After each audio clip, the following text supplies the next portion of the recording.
So, how many of you today have had your minimum USDA recommended servings of vegetables? Show of hands. Don't lie, there is a vegetable expert in the room. How many of you know what your USDA minimum serving of vegetables would be in a day? Well, that's my question to you. How many of you know what a vegetable is? Come on, everyone go home with a winner. All right, good. Our keynote speaker this evening is Keenan. She is with the Gifts in the Moment Foundation, whose mission it is to focus on improving the lives of families through nature-rich activities. Ms. Keenan received a master's degree from the University of Illinois and is a professor there. In addition, she has a master's in psychology and a PhD in applied ecology. She is a national speaker, author, and researcher, and is currently the project manager at the Gifts in the Moment Foundation. Truly an expert on why vegetables are good for people, and I think she's also going to tell you why vegetables are good for communities. Please join me in welcoming Kim.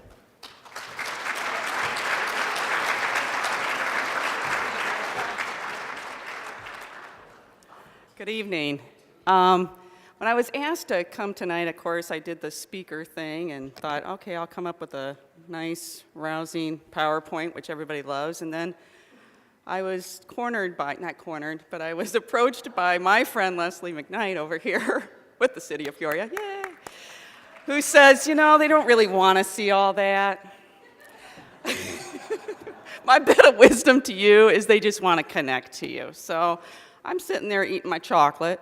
And I thought, you know what, I'm going to share a bit of a story with you. I grew up in a small area up north of here, about an hour and a half away. And I grew up in the country. I didn't grow up on a farm. I was one of a pack of people who lived together. We were fairly poor. And we were one of two families back then. I grew up in the 60s and the 70s. Who was in grade school in like the 70s? Sure, you remember all that, right? Well, there was one of two families when you lived in the country. You either grew up on a farm, so they either had livestock or crop, or you were a townie, okay? And the townies were the kids at the time whose parents were just starting to develop subdivisions. It was the Brady Bunch houses, right? So my friends either grew up on large farms or they grew up in a Brady Bunch house. And I was always envious and kind of jealous because you would go into these houses and it would smell like new paint and new carpet. Well, they'd come to my house. I grew up in a one-story schoolhouse out in the country my parents renovated. And we had chickens that kind of just walked around, right? And our house didn't smell like new carpet. It smelled like canning and soup and sauces because my mom grew a lot of gardens because we had to eat. My dad was a truck driver. My mom was a stay-at-home mom. And I was embarrassed because nobody else lived like that. We had chores. I knew how to mow a lawn when I was about 10, and that was only because my brothers grew up and moved away. And so I say this story because I grew up with a blessing and didn't even realize it until long after that. So I grew up 70s and the 80s, the 90s. Guess what happened through those years? We detached even further away from nature. Pretty soon, it was the luxury to have things that had nothing to do with nature at all. Processed foods, microwaves, things that were convenient. And we convinced ourselves that these were good things, just equal to those other things that took a while to grow. It took us a while to realize that what was happening to our health wasn't great. So I got in my 30s, and I remember I was going to a class reunion. The night before the class reunion, a bunch of us just kind of hanging out on a porch, right? So I say, these are my friends. I'm like, I was so thankful, guys, that you were my friends back then, because I was kind of embarrassed coming to my house, because we had nothing to do. We didn't even have a TV for a long time. Got PBS, maybe, on a good day. Ran around outside. Ate was out there. I hid a salt shaker, by the way, by the pear tree, because you just eat as you're walking along, camp out. And they looked at me and just said, you were embarrassed. because we thought that was the greatest place to go. We weren't there just to see you as a friend. We loved being out there. Where else could we run around, go to the stream? We'd never seen a tadpole before. They loved seeing me run around with the chickens because I couldn't stand them, by the way. Still don't to this day. And they hate me. It's kind of mutual. And they didn't have these luxuries. And all of a sudden, I'm embarrassed again. Because as I'm driving home, I'm like, oh my God, I just missed that hugest blessing. It was out of necessity, but it was a great thing for me to know that I was provided the basics in a really healthy way. And so as I look to kind of showing you the journey of our own organization, I just kind of show you that, not just because Leslie said it, although that did kind of help, but because that's a part of who I am, is the foundation, and whose mission is to really bring fresh food access to everyone. This is no longer should be a luxury, this should be a necessity. And without it, we're starting to see the effects of our own health not having this day in and day out. So I kind of just want to walk you through a bit of the journey of our own. And we talk about food deserts. And real quick, that's kind of a catch term. Have you heard it lately? Food desert? Okay. So real quick, food desert just simply means a couple of things. It's a geographic location where you don't have use of a full grocery store, or it takes you too long to get there so you don't have ample transportation, or the prices are jacked up so high you can't afford it. So we've got two areas in our city that we know are food deserts. The South Village and the East Bluff, and the near north side's getting close. But they're food deserts on the other side of the river. They just look a little different. They're rural. They're spread out more. But what does food access have to do with our health? Well, we know because we haven't been eating real well for a long time. And in fact, I talk to younger people all the time. Most of our growers are younger growers. And we kind of sold them a bill of goods. We told them it wasn't real important to eat that fresh stuff. That we can eat canned and packaged and frozen, and that's going to be okay. But what we know now is there's a huge connection between cancers and cardiovascular disease, and obesity is linked directly to processed food, especially an abundance of processed. So when you think about being able to get food and you have to walk to get your groceries, what are you going to buy? You're going to buy the food that's going to fill your belly, right? The stuff that you can afford. What's that going to be? Give me an example. What's something that you're going to buy that's cheap and quick? Chips. What else? All right, I went to college. Who ate ramen noodles? Ramen! Woo! Absolutely. And then you throw in some other stuff because you try to make it look like a casserole or something. Snazz it up. Next slide. I wanted to show you this slide because I found this really interesting. It's not just about, when I say food deserts, it's about all of us. None of us are eating particularly well. And in fact, when I stumbled across this was on the USDA website. And this is according to how people purchase. So the purchasing of fresh, frozen, canned fruits and vegetables in the year 2011, they broke it out into counties. And I want to show you a map. Okay, so look real close. Now those areas, it's a striation, so those areas that are greener have higher levels of purchase in fruits and vegetables.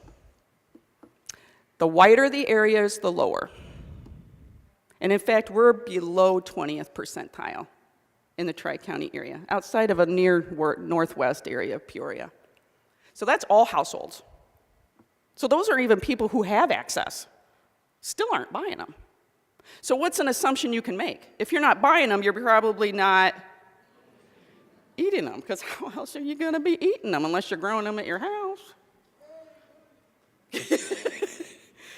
Next slide.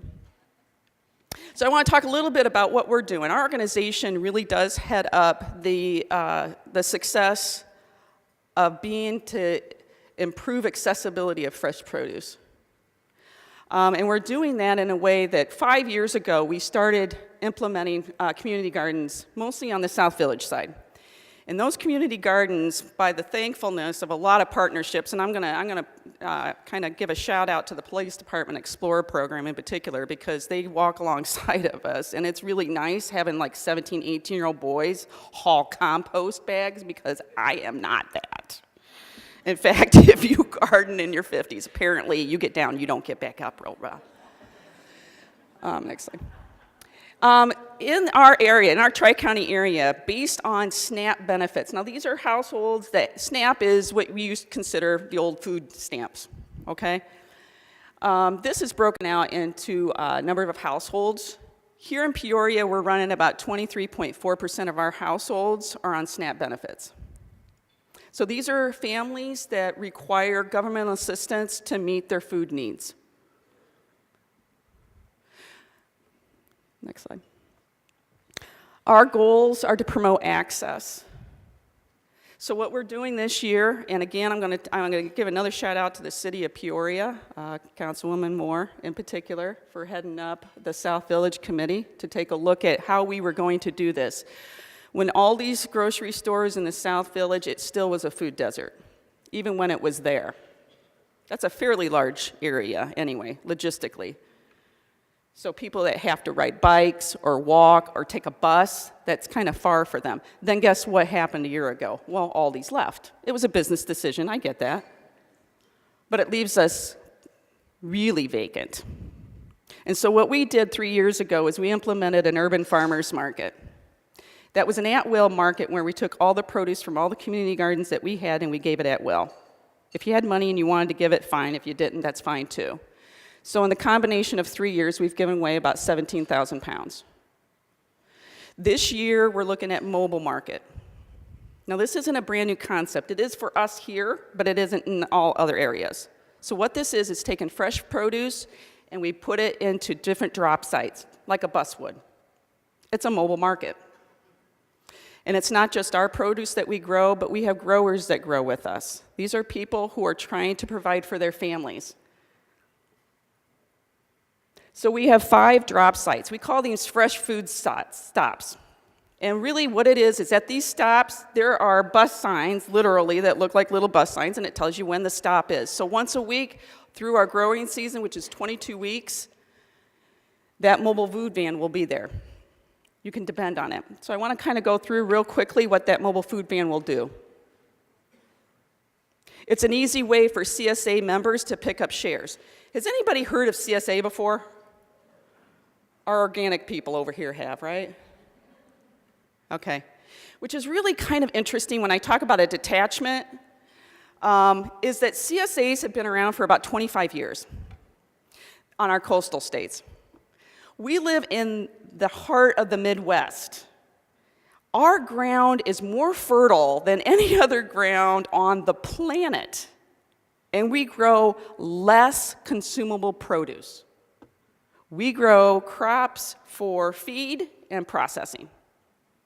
So our small farmers that grow aren't a lot. We really do want to promote this. What CSA is community-supported agriculture. It allows families to buy shares of produce in advance of a season. That means every week you get a box of produce.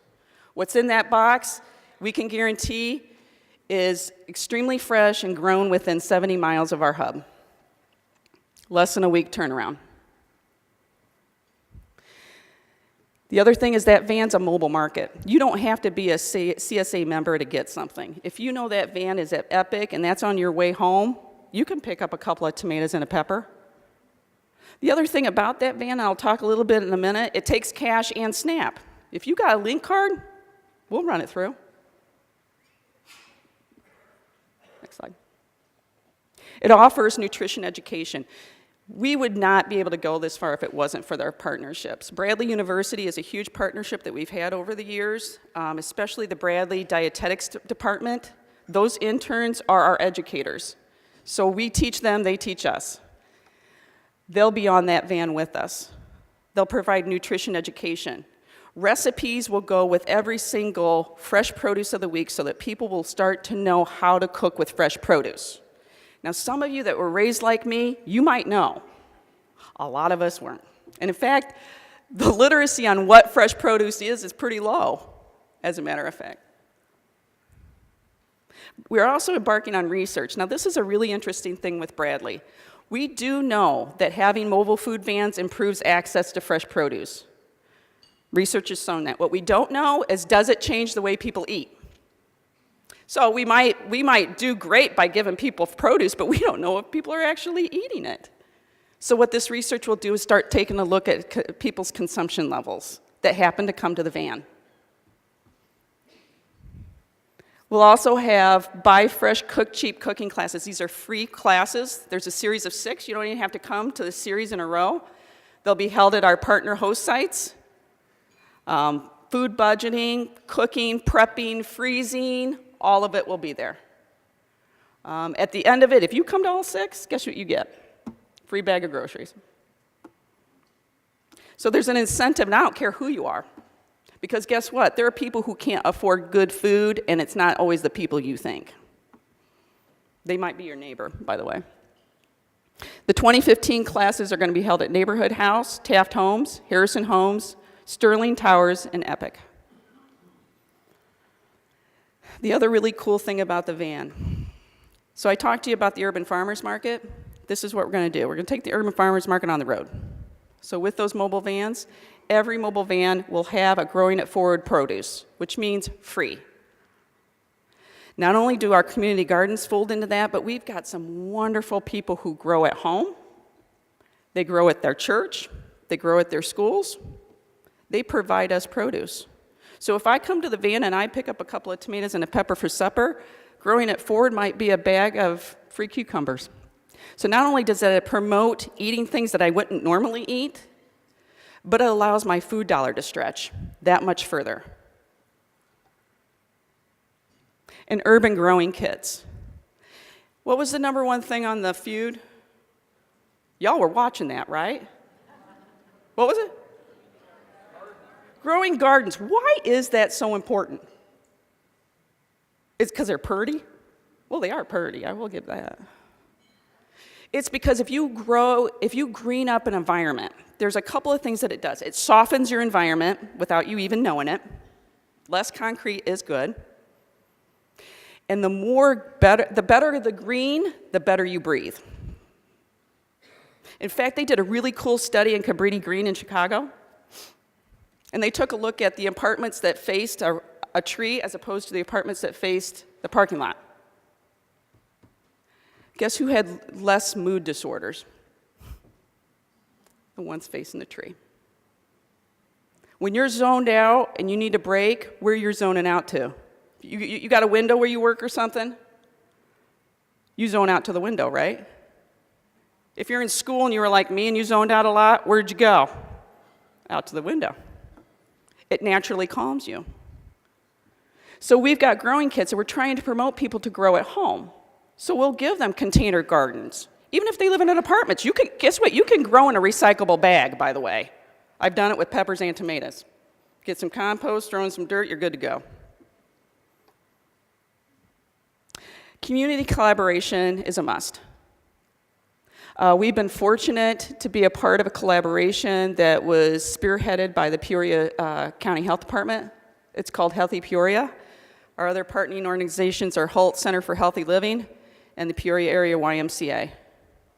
You'll hear more about that coming up, but again, collaboration is a must, and it's not just working alongside of each other at the same time, doing kind of the same thing. It's working together. So if you have any questions about some of the things that we do, look us up. We got everything on there. We're pretty transparent too, by the way. We're not really all that deep. But check out the website. Give me a ring. Go ahead. When people hold a food drive, they seldom hold a fresh food drive. It's the foundation. And when I say foundation, I'm saying that in a literal term. It's the ground up. If we're going to build healthy communities, we have to do it from the ground up. And again, I mean that literally, from the ground up. We serve those blessings that we've been given. They're to give us back, to serve the greater good. And so I leave you with kind of thinking about a question. Is how do you want to leave your community? You know, one day I will breathe my last breath. And I'm assuming you all will too. It may not be today. Might not be tomorrow. But I think I know what I want to leave my family, but do I really know what I want to leave my community? And so when I think about how I was raised, I think I want to do that. I think I want to do more of that. It's the good work. So join us in that. Thank you.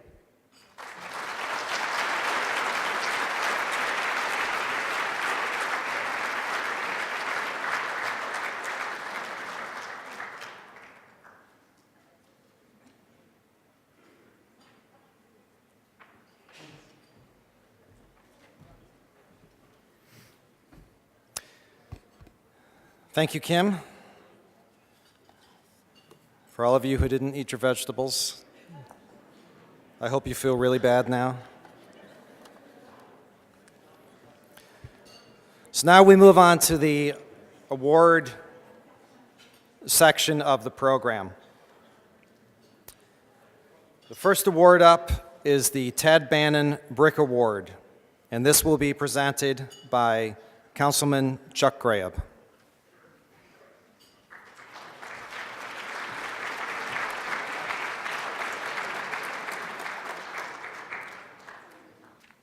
Isn't this a wonderful evening?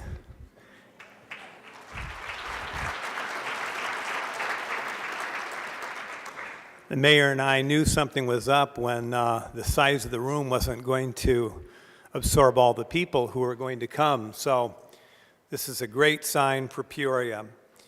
It's my pleasure tonight to announce the winner of the Ted Bannon Brick Award.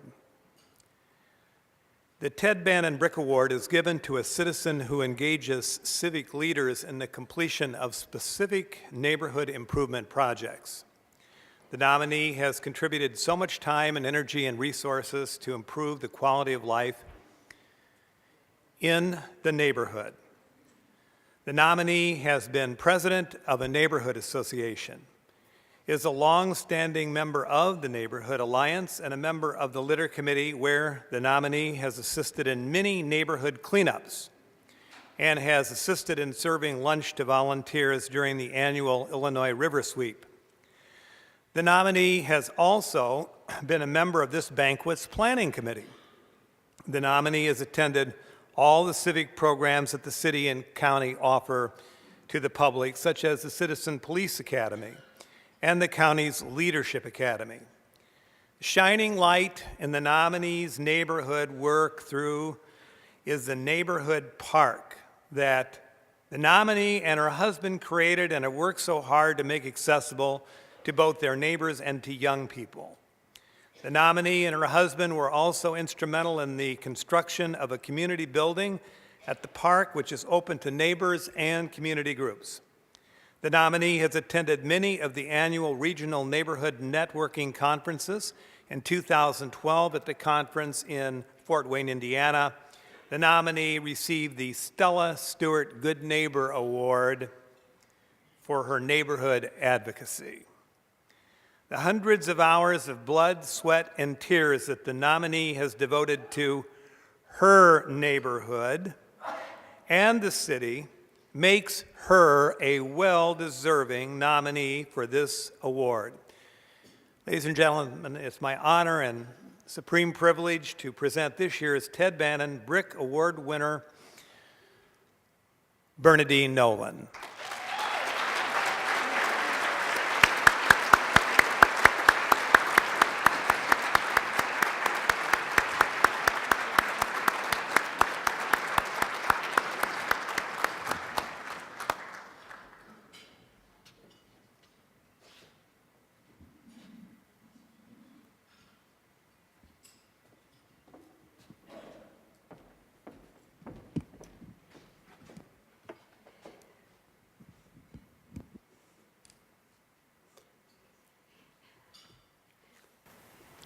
A few years ago, when I received another award, I made the comment that we should never covet something. I did for many years, from the year that I was chairman of this and named the Ted Bannon Brick Award. never dreaming that this would be given to me. I truly am very, very grateful. Thank you.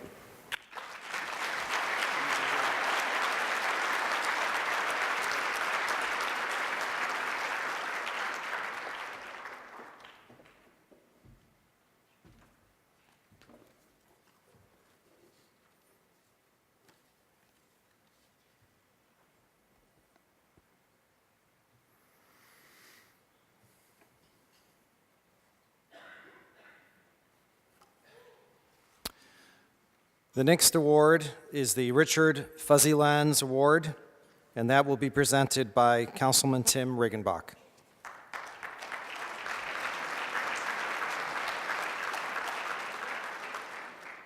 Good evening. The Richard Fuzzy Lenz Award is given to a quiet, behind-the-scenes person who personally assists with the needs of their neighbors with no expectation of recognition or reward. This nominee is a longtime resident of one of Peoria's legacy neighborhoods.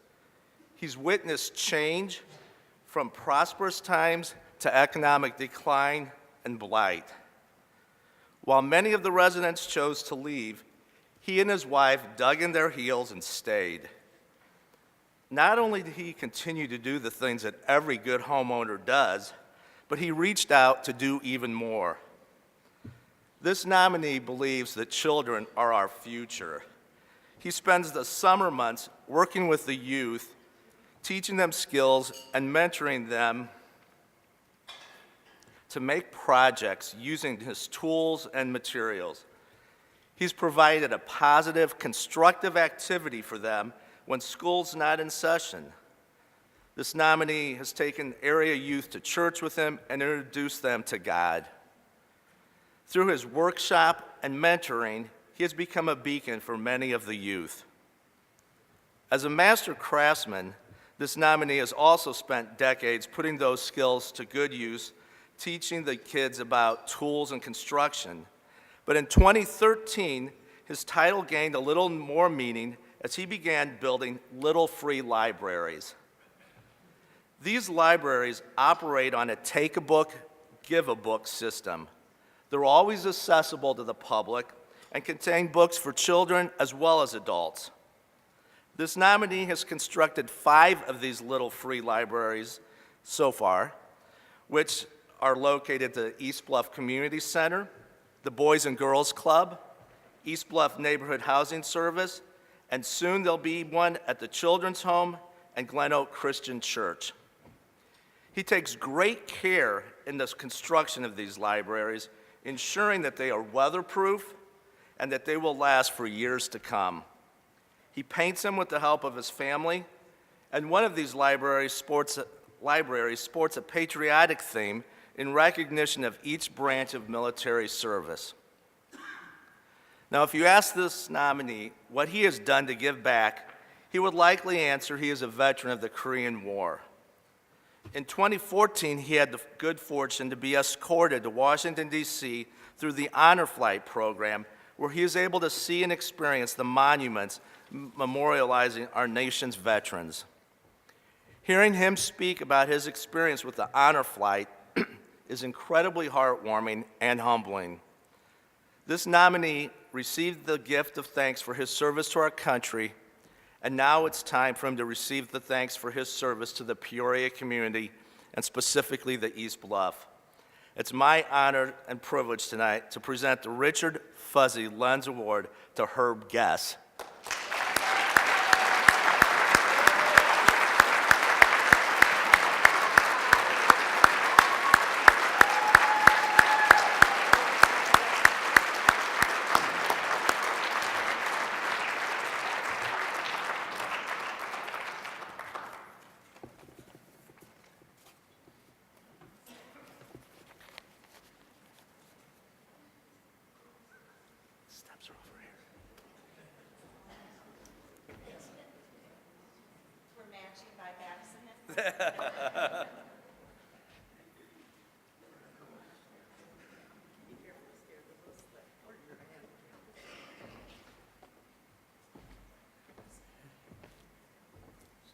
what's happening.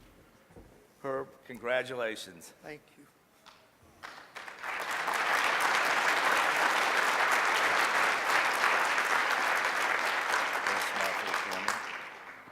If there's any gold in this, I'm going to melt it down and buy new lumber and build more houses. All right. Great. Good.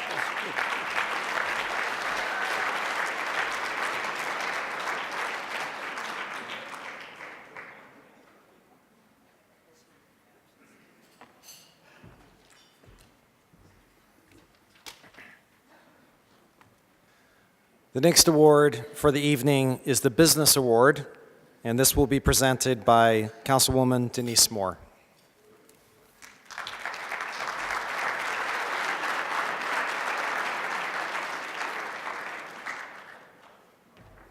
Good evening. Hello? Is this working? Fell asleep already, huh? The Business Award. The Business Award is given to a business that contributes to neighborhood organizations and neighborhood improvement efforts. The Peoria Housing Authority has been serving the Peoria area for over 75 years. In that time, it has been committed to providing affordable, quality housing and services to our citizens. These services include public benefits, educational programs, employment-related services. These programs exist to enhance the quality of life and self-sufficiency of the residents. The PHA supports local government, city officials, and the continuum of care in trying to end homelessness. The PHA continually strives for beautification of existing buildings and to develop new, attractive units at scattered locations around the Peoria area. The employees of PHA are hardworking, friendly, and have a passion for the city they live and work in. This is evident from such things as property managers picking up trash, supportive services staff working with agency partners on community events, and the strong participation among staff to help with funding campaigns that benefit multiple Peoria agencies. The PHA is nominated because it truly cares about Peoria and its legacy. It is my honor and privilege to present this year's Business Award to the Peoria Housing Authority.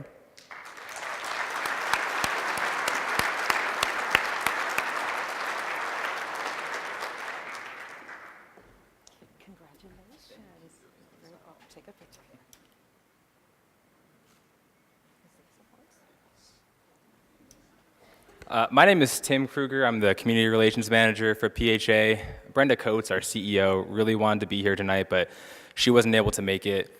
She would want me to say that we couldn't do half of what we do if it weren't for our hardworking employees who work tirelessly to make sure that everyone that we serve has the absolute best customer service possible, and also our community partners who do so much for all the self-sufficiency programs and supportive services programs that we do. Thank you very much.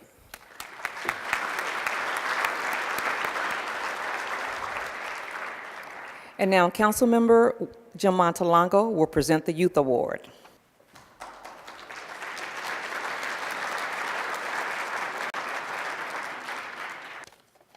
Good evening, everybody. The Youth Award is for a person under the age of 18 who has worked to improve their community. The nominee is a great model for our young people in the terms of contributing to the community. She is active in her neighborhood association and delivers the association newsletter to over 50 homes from March through November. She is the vice president and treasurer of the New Directions 4-H Club, which meets at the association's community center. She's also a member of the Scrapbook Committee Federation and junior leader. The nominee assists in the planting of flowers and cleaning the association park and community center. She has made fleece blankets for residents of Washington, Illinois, who suffered through the tornado, and volunteers at the Midwest Food Bank. In addition, she is trained in CPR and sign language and has led the Pledge of Allegiance at a city Council meeting. It is my honor and privilege to present the Youth Award to Madison Lee Hall.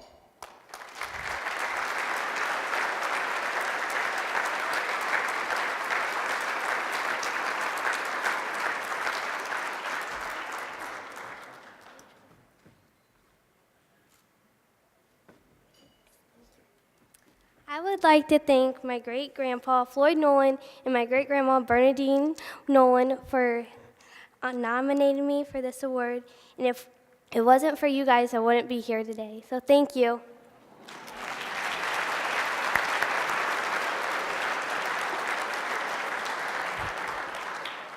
Now, Councilmember Casey Johnson will present the Pride in Peoria Award.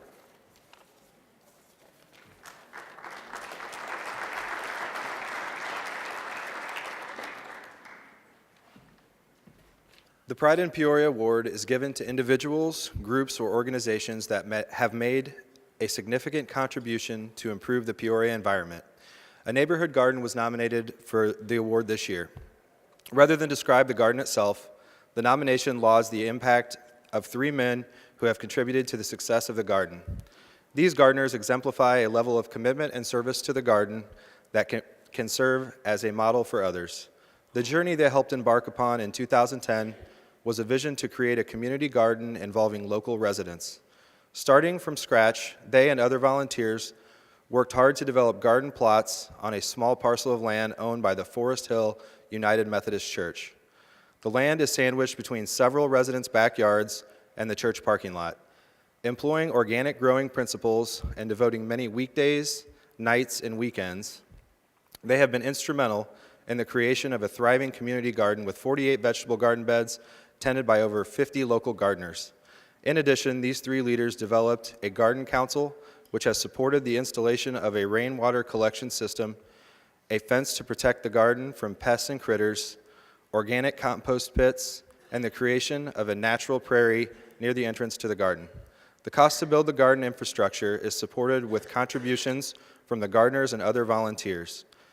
The devotion and hard work from these gardeners and the good food being produced and shared in this garden is a testament to the positive power of collaboration, collective focus, and a love of all things natural.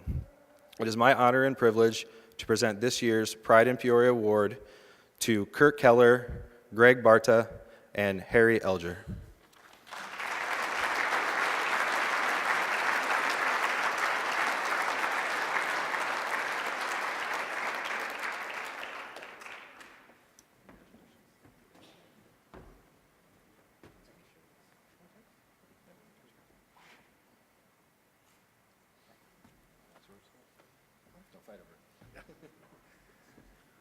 Well, it's been a privilege. I'm the minister of Forest Hill United Methodist Church when we started.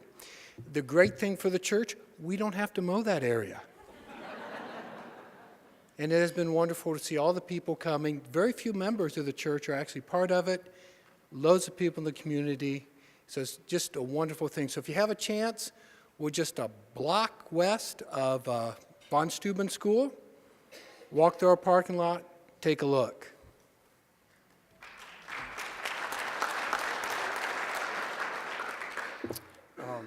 I brought a show and tell. 18 days ago, I took a seed and planted it, and it grew into this plant. I don't know if you can tell, but it's a broccoli plant. And in a couple of weeks, it'll be big enough to go in the garden. And 8 weeks after that, ideally and hopefully, it'll make a nice big broccoli head to eat. I wanted to say that 5 years ago, a gentleman who worked for the city of Peoria, Steve Fairbanks, headed up a group of community people with for the purpose of starting a community garden. And I'd just like to thank Steve Fairbanks that we wouldn't be where we're at today without his help getting this off the ground and organizing it. So thank you.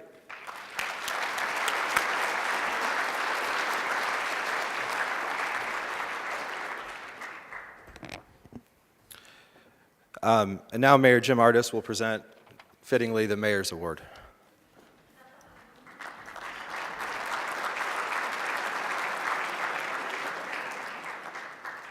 Good evening, everyone. I'd like to invite the other council members that are here to join me for the presentation of the Mayor's Award tonight. If you would make your way up, and while they're doing that, I'd like to just take a quick minute to offer our sincere thanks to the committee that did so much work to put this banquet on this year. Can we offer a round of applause to the whole group?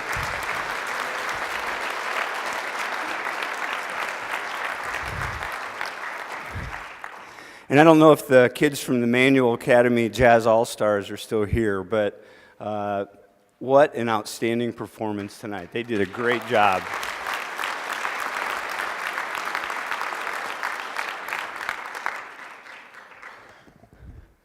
I would like to offer, I'm not sure how many people heard, this might be the most well-attended banquet, but it's also, I think, the first time that we've almost had all the council members here as well.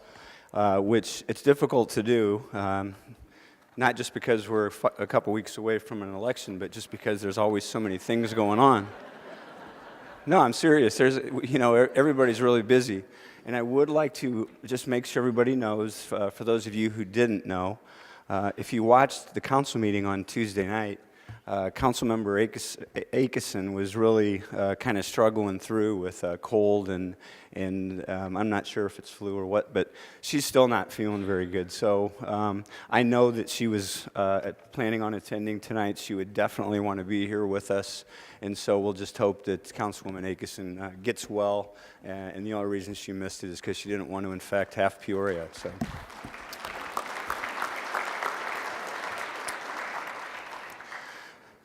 So the Mayor's Award is presented to a citizen whose tireless efforts over a number of years have resulted in positive change in the quality of life in Peoria neighborhoods. This nominee has resided in the same neighborhood in Peoria since the 1950s, when her parents moved there when she was a senior at the Academy of Our Lady High School. She was instrumental in saving her neighborhood from complete destruction in the mid-'70s, when a local hospital proposed demolishing structures in the neighborhood to make way for a parking lot. The proposal caused residents to organize a homeowners association and enter into a protracted struggle for the formation of a historic district to prevent annihilation of some of the most beautiful and historic homes in Peoria. No task was too big or too small. No city council meeting was too long for this little engine that could. She's been the longest serving treasurer of her neighborhood association and has been instrumental in many neighborhood projects. 10 years ago, when Dutch elm disease was ravaging the trees in her neighborhood, the nominee led an effort to replant 26 trees. Her efforts also extended to the city at large, with her participation at several regional neighborhood networking conferences. This nominee remained active in her neighborhood throughout a distinguished 38-year career as a first-grade teacher at Hines School. Now in retirement, she continues to mentor children in the neighborhood to assist them in their educational pursuits. The nominee is also a gifted vocal artist who began to sing when she was 9 years old.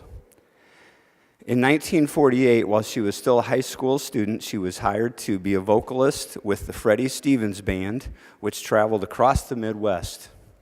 Her musical career continued at Purdue University and continues today at Sacred Heart Church, where she has been attending daily Mass for over 30 years. It's really an honor and a privilege on behalf of the entire City Council to present this year's Mayor's Award to Marilyn Trinder.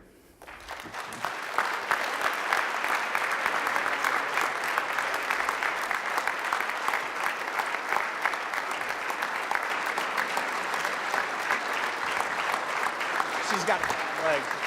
Down here.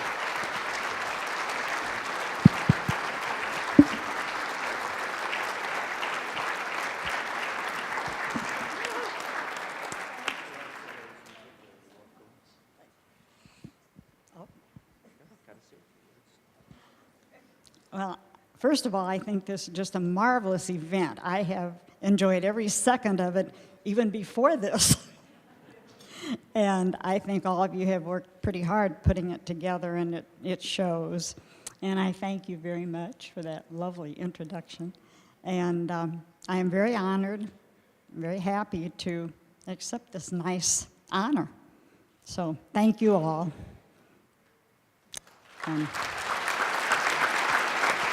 Give it.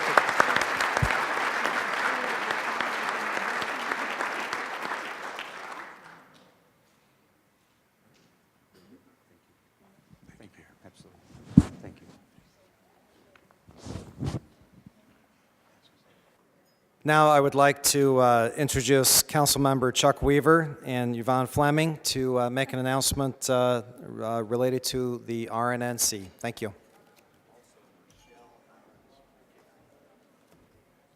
And Rochelle Irons from Decatur, all the way here from Decatur, not to listen to me.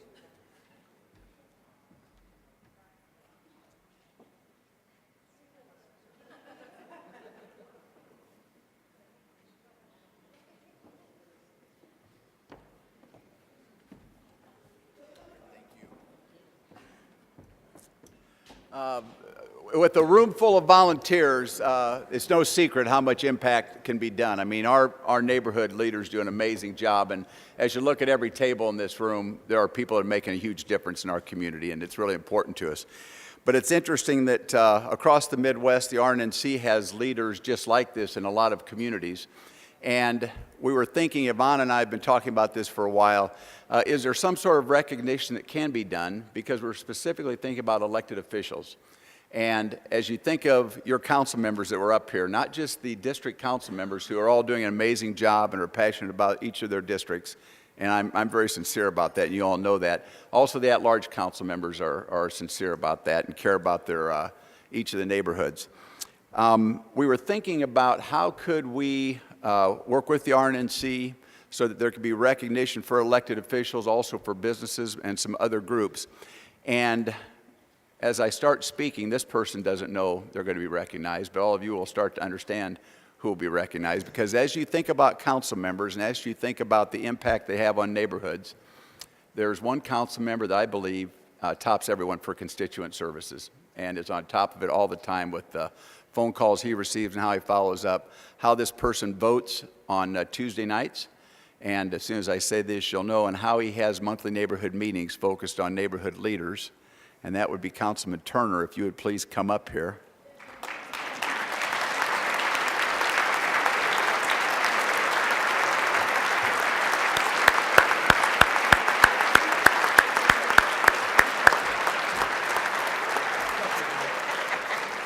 And we put together an award that will be an ongoing annual award in the honor of Mr. Councilman Turner that will be presented at the RNNC, and Yvonne Fleming's going to come up and read that for you. Actually, we're going to have Rochelle is going to do hers.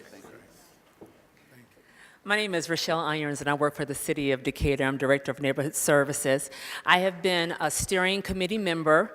How you doing, Peoria? Okay. I have been a member of the steering committee for probably about 10 years, and this young man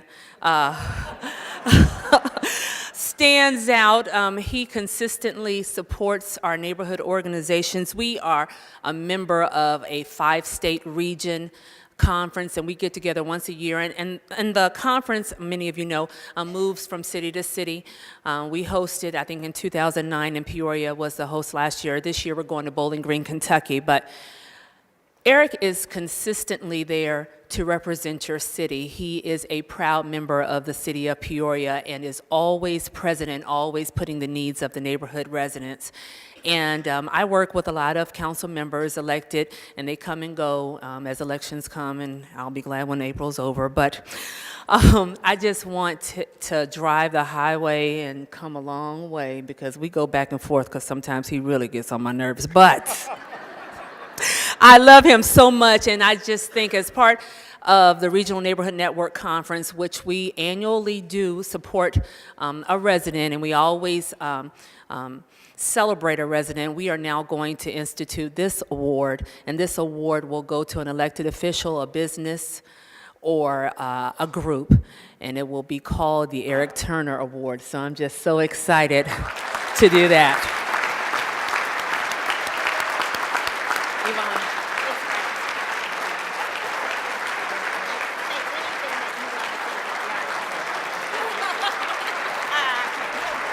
Okay, they're fighting over the microphone. Come on, come on, come on, let's go.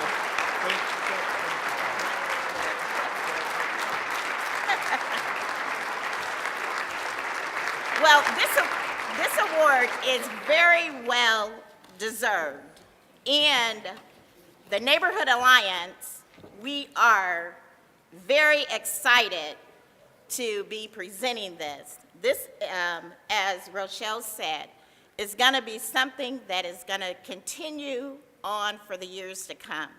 And the reason I have Ryan up here is because we actually wouldn't be standing here doing this today if, when the city stepped out of participating in the RNC, Eric went on his own and raised over $10,000 for us to continue to send residents to the RNC. And with that, we were able to come back to Peoria in 2013 to host. And Eric and Ryan then raised over $100,000.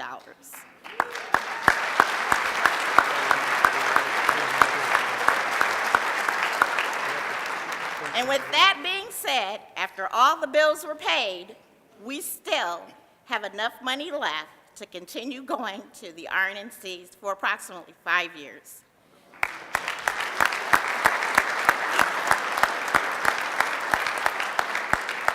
So I'm going to read to you this plaque that we have and we're presenting to Councilman Turner. It's called the W. Eric Turner Power of Service Award.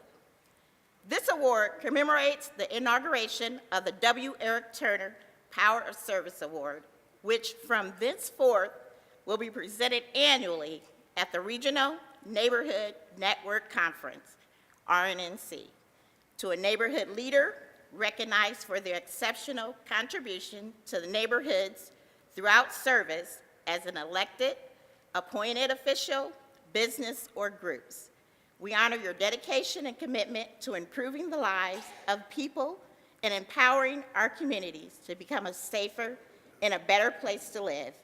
You are a stellar example of the power of service presented this day, Thursday, March the 26th, 2015, by the Peoria Neighborhood Alliance and the Regional Neighborhood Network Steering Committee.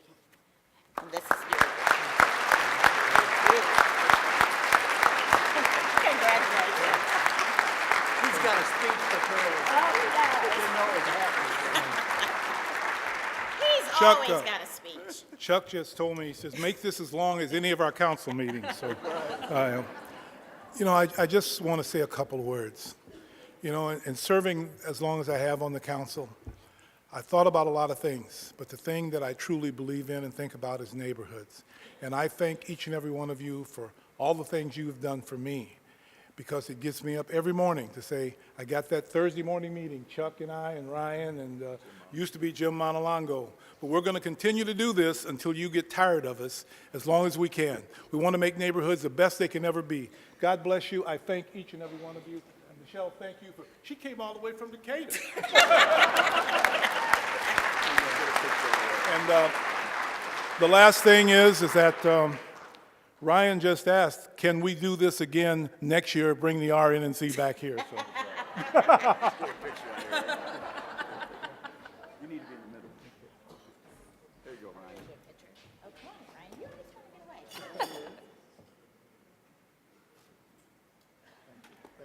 Thank you guys very much. Thank you.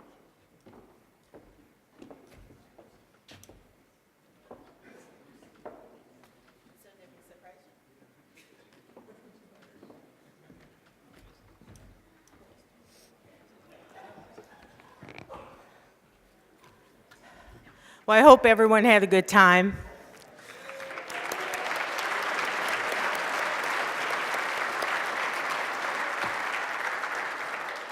There's a few people I'd like to thank tonight before we leave. Officer Paul Tuttle is our photographer tonight. When I sent him a message and said, would you be our photographer? We don't have a whole lot of money. Could you do it for us, please? He sent me a message back. He said, sure, why not? I don't have anything else to do that night. So that was awesome that he volunteered and come and did that for us. I'd also like to thank all our committee. If you guys would stand. Kate, Alicia. There you are. Everybody stand. This is our committee we worked with. They were wonderful to work with. Alicia doesn't work for the city anymore, so we say bye, Alicia. We miss you. But we had a wonderful time tonight. This is the biggest event we've ever had. I've been doing this event for over 20 years now, and I just can't say enough how much our mayor and our city council people help us out with this. And this is the first time we've had all the city council people here and the mayor at the same time. So give them a round of applause.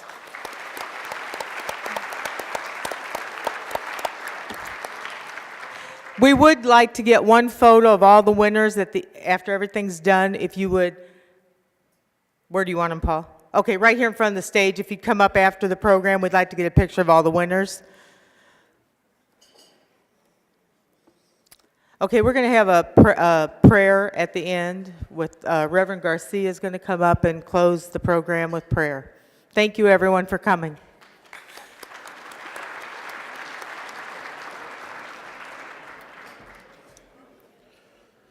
Let us pray. Wonderful God, we give you thanks for the marvelous night we have and for those who are serving you, helping others and our neighbors in the city of Peoria. We ask, oh Lord, to bless the mayor, the council, and all those who work hard to see Peoria a better city and a better place to live. Lord, we need you in Peoria. That's why we ask your blessing in us. In Jesus Christ we pray. Amen. Amen.